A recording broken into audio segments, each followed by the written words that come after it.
Hi everyone, I've just read one of the most stupid things I have ever heard a member of the government say with regards to Brexit. And that really does take some doing when you've got people like Boris Johnson talking about it. But this is in the Independent. Brexit.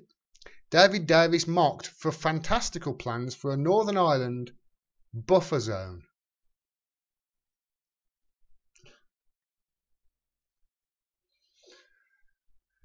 Could he have worded that any worse? Correct me if I'm wrong, but when you think buffer zone, you think two sides that are fighting with each other. Create a buffer zone where there's no... Oh, whoa. Officials say work is ongoing to refine post-Brexit customs options amid pressure on ministers to solve the Irish border issue. There is no solving the Irish border issue.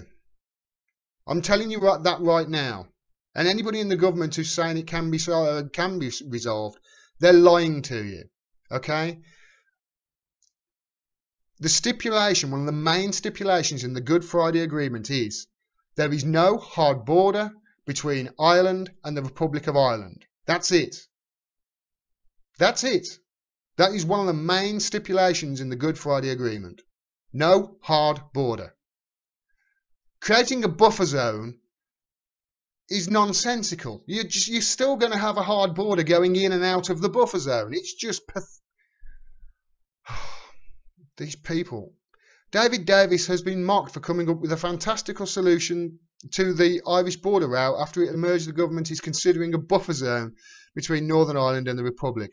Pro-EU MPs accused the government of making it up as they go along, as reports suggested the Brexit Secretary was drawing up plans for a 10-mile area around the 310-mile border in which local traders could operate under both UK and EU rules at the same time.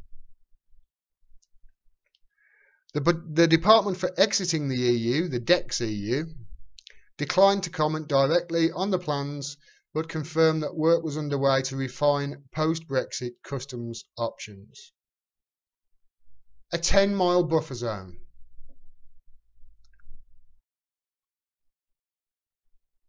Ministers are under pressure to come up with a solution to the thorny issue of future customs arrangements on the island of Ireland, amid fears that new infrastructure on the border could lead to a return to violence on the island of Ireland. The island of Ireland. Theresa May's cabinet is split down the middle between Prime Minister's preferred customs partnership, where the UK would collect tariffs on behalf of the EU. Okay, the customs partnership won't work. Can't have a customs partnership. That's basically, let's have a guess, shall we, as to what's coming in and going out. That's essentially what it is. That just won't work, as I explained in the last video I did on Brexit. Would collect tariffs on behalf of the EU, and the Brexiteers' favourite maximum facilitation solution, also called a MaxFac, where technology is deployed to avoid border checks. Again, that won't work either. There's no way of accurately depicting what comes in and goes out that way. And the technology also doesn't exist. So both solutions don't work and can't work. Which is why Theresa May has done it, as I explained in the last video. Many people, including myself, believe that she's doing this just to try and kick the can down the road as far as possible, because as soon as she makes a choice from one side or the other, she's going to lose support, she's going to lose her majority, and she's going to lose that vote. That's why she's doing it. And that is my opinion, by the way, but it's many people's opinion who have actually looked at this in depth. The article goes on to say, the government are desperate for any solution, no matter how fantastical, to appease Tory right-wingers, said Labour MP Virendra Sharma, who supports the pro-EU Best for Britain campaign. What is it with all these bloody campaign names? Just, even though it doesn't pass basic scrutiny, they don't seem to care. And here's the scary part. If all of that isn't scary, if all of the fact that they're trying to come up with solutions for the fact that there can't be a border between Ireland and Republic of Ireland by putting a border between Ireland, if all of that isn't scary enough, if seeing scenes like this again, possibly, isn't scary enough, where checkpoints get bombed and people get killed and violence emerges again. If all of that isn't scary enough, this last line is really going to scare you. Jacob Rees-Mogg is calling the shots at the moment, and the government are just doing his bidding. That's Virendra Sharma. Jacob Rees-Mogg, for those of you in America watching this that don't know him, he's basically, if you can depict somebody who believes that everything in the Old Testament is real in a top hat and a monocle, that's basically Jacob Rees-Mogg. He doesn't believe that abortion should be legal under any circumstances whatsoever, including if the woman is raped and may die as a result of having that baby. That's Jacob Rees-Mogg. And his preferred position, get this, Jacob Rees-Mogg urges May to revive her no-deal threat to Brussels. Brexiter claims UK has strong negotiating position and should consider ultimatum.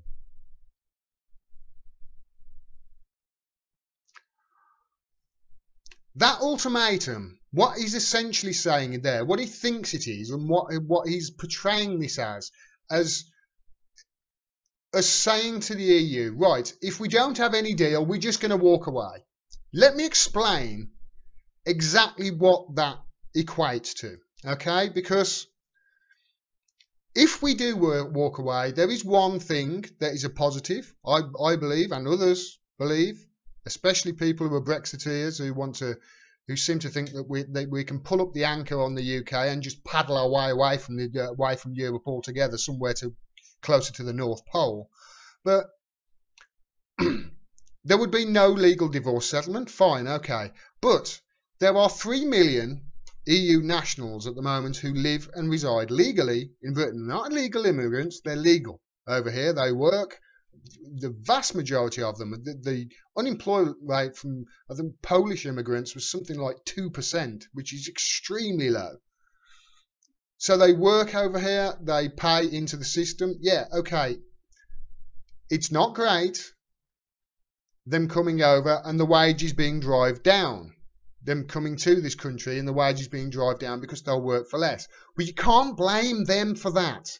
You blame the businesses who are just trying to eke out every single pound that they possibly can by paying workers less and less and less money and giving workers 0-hour contracts where they've got no rights, and creating a gig economy where people work 80 hours a week and end up, after paying out their expenses, working for nothing.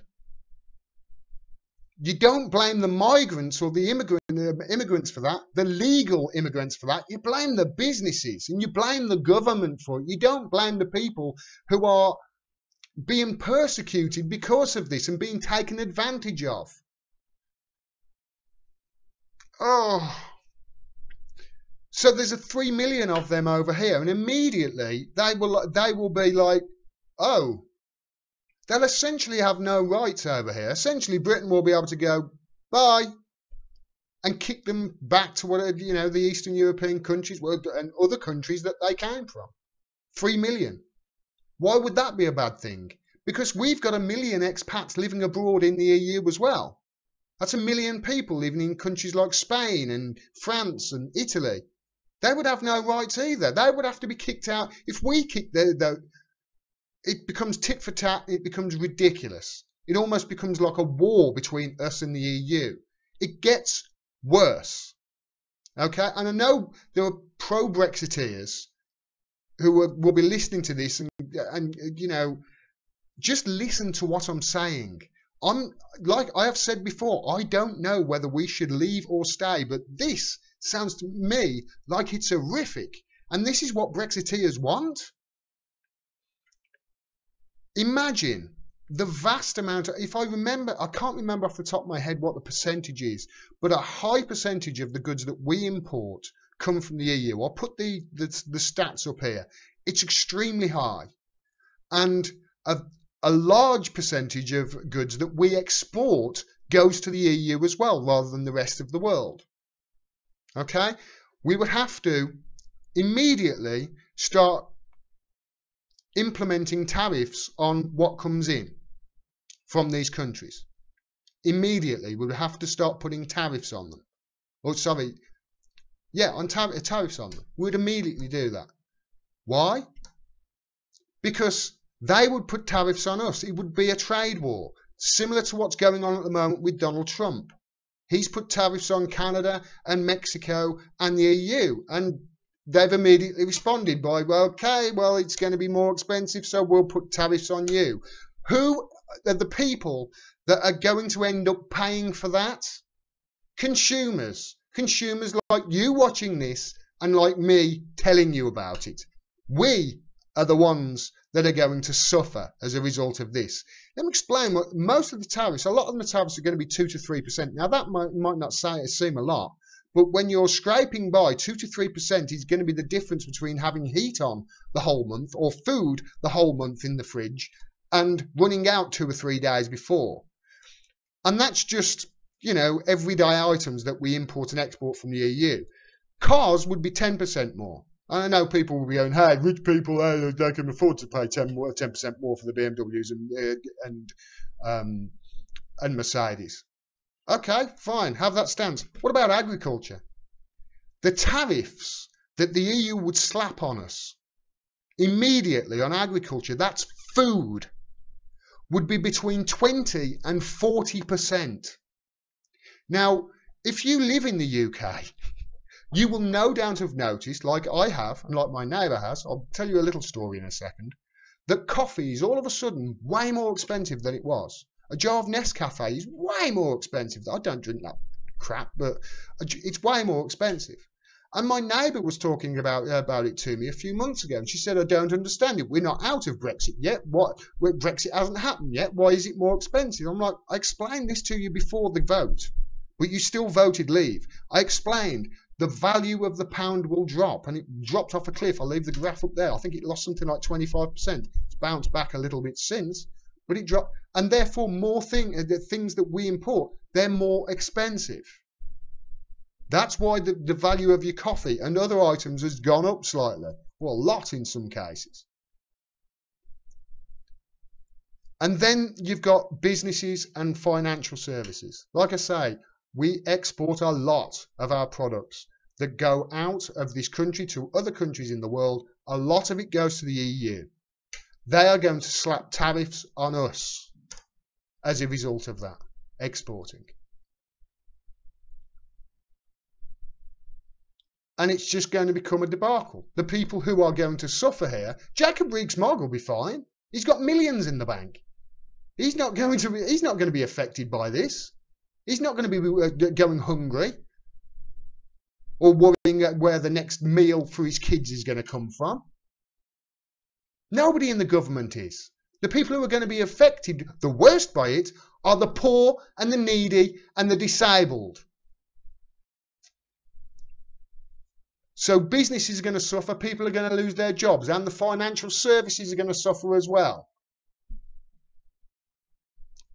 What Jacob Rees-Mogg essentially, let me boil this down to you. Essentially, let me bring that back up. Jacob Rees-Mogg urges May to revive her no-deal threat to Brussels. Brexit claims UK has a strong negotiating position and should consider an ultimatum. Here's the ultimatum, essentially what he's saying to the EU. You either do what we want you to do, or we're going to shoot ourselves in the head. That's what he's saying.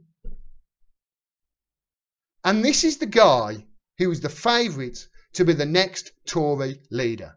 If that doesn't scare you, I don't know what will. If you enjoyed this video and you want to see more, please subscribe and please click the bell down there so you get a notification of when I drop further videos. Otherwise, YouTube will hide the video from you. Yes, they have admitted that they do that. Also, we're facing an absolute onslaught in independent media from the establishment at the moment, including YouTube. I don't make any money from YouTube whatsoever. I rely totally on the audience for me to continue doing this. So if you can afford to send me $2, $3, $5, whatever it is that you can afford through Patreon, again, the link is down there, I will be eternally grateful, and it'll allow me to keep giving you the truth and cut through the propaganda and the BS that we get from the corporate and establishment media. If you can't afford to do it, please share the video as wide as you can. Talk to your friends and family about the issues that I and other channels on YouTube who are independent raise. Thanks very much for your support. We have to fight back against this. Till next time, peace and take care.